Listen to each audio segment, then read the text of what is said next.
Transylvania, जहां पहाड़ियां धुंध से लिपटी रहती है, जहां जंगल दिन में भी रात का एहसास कराते हैं, और जहां एक हवेली है जिसे लोग भूतिया नहीं कहते, क्योंकि वहां अब कोई डरने के लिए बचा ही नहीं। 2023 5 लोगों की डॉक्यूमेंट्री टीम ने एक नया प्रोजेक्ट शुरू किया, रियल हंट्स ट्रांसिल्वेनिया। इंटरनेट पर वायरल होने की चाहत में वे उस गांव पहुंचे जो नक्शे पर भी साफ नहीं दिखता था। टीम में थे Aditya Mishra, director Riya Ghosh, researcher Shivam Malik, photographer Chris D'Souza. गांव में सन्नाटा था, घर बंद, खिड़कियां बंद, और लोग बस एक निगाह डालते थे और दरवाजे बंद कर लेते थे। तभी एक बूढ़ा मिला, हाथ कांपते हुए, आंखें जैसे किसी भयानक सच को हमेशा देखती रही हो। उसने बस इतना कहा, ड्रागोमिर अब भी जिंदा है। और फिर चुप, जैसे उसकी जबान ने भी डर के सामने हार मान ली हो। ड्रोन फुटेज उड़ाया गया, घने पेड़ों के बीच कुछ दिखा, एक हवेली जो किसी भी आधुनिक नक्शे में नहीं थी। छत पर एक साया खड़ा था, सफेद कपड़े में लिपटा हुआ, बिल्कुल स्थिर, बस कैमरे की ओर देखता हुआ। क्या कोई एक्टर है? रिया ने हंसते हुए पूछा। आदित्य ने कहा, यहां कोई रहता ही नहीं, वो कौन हो सकता है? अगली सुबह शिवम लापता था। उसका टेंट फटा हुआ था, जमीन पर खून की ताजा बूंदें थी, और अंदर एक मुड़ा तुड़ा पुराना कागज पड़ा था।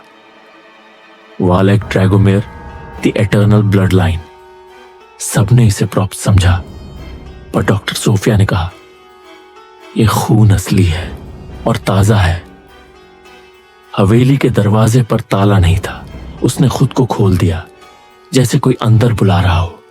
भीतर की दीवारें सदियों पुरानी पेंटिंग्स से भरी थीं, हर तस्वीर में वही चेहरा, सफेद आंखें, खून से रंगे होंठ। क्या ये कोई कबीले का राजा था? रिया ने पूछा। सोफिया धीमे से बोली, यह चेहरा समय से लड़ रहा है। एक फर्श पर लकड़ी ढीली लगी, नीचे से निकली एक पुरानी चमड़े में बंधी डायरी। पन्नों पर लिखा था, मैं वालेक ड्रैगोमिर हूं। 1447 में चर्च ने मुझे शापित किया। उन्होंने मुझे जला दिया, पर मैं नहीं मरा, मुझे मृत्यु ने ठुकरा दिया। अब मैं उसी में रहता हूं जो डरता है। रिया कांप गई। यह पागलपन है, क्रिस ने हंसकर कहा, या फिर इतिहास। उस रात रिकॉर्डिंग के दौरान कैमरे में दिखी एक परछाई, न इंसान न जानवर, कुछ और ही था। हवा में तैरता शरीर, तेज नुकीले दांत और आंखें जो सिर्फ मौत देखती थी। फिर कैमरा ऑफ हो गया। अगली आवाज, एक चीख। डॉक्टर सोफिया गायब थी। कुछ दिनों बाद गांव के बाहर एक गड्ढे से मिला एक कैमरा। उसमें आखिरी दृश्य था, एक चेहरा, त्वचा रहित, सिर्फ हड्डियां, लाल आंखें और दो लंबे दांत।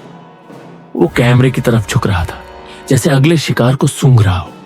फिर स्क्रीन पर अंधेरा छा गया। अब तक रिया और आदित्य ही बचे थे। वे गांव से भागने लगे, पर तभी हवाओं ने फुसफुसाया, खून अब भी बह रहा है। तभी रिया ने पीछे देखा। वो साया अब हवेली में नहीं था, वो उनके साथ था। समाप्ति, या शायद नहीं। अगर आप कभी ट्रांसिल्वेनिया की पहाड़ियों से गुजरें और हवा अचानक ठंडी हो जाए, तो समझ लीजिए वालेक ड्रैगोमिर पास है।